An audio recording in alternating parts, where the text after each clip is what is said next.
你有鼻过敏、流鼻水，还会一直咳嗽吗？其实你可以自己在家改善。大家好，我是理工男阿贤。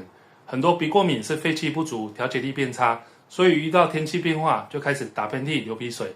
我们教你每天自拍3个位置，帮助身体慢慢调整。第一个位置是我们的中府穴，在我们的锁骨外侧下缘。每天拍3到5分钟，帮助清宣肺气，让呼吸顺一点。第二个位置在我们的手肘曲池穴，每天拍可以调整过敏体质，减少过敏的发作。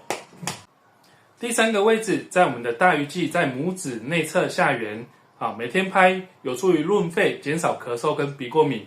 每天拍一拍这3个位置，慢慢把身体调整回来。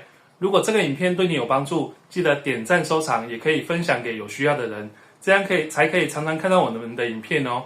感恩有你有我，当我们同在一起，其快乐无比。我是理工男阿贤，拜拜。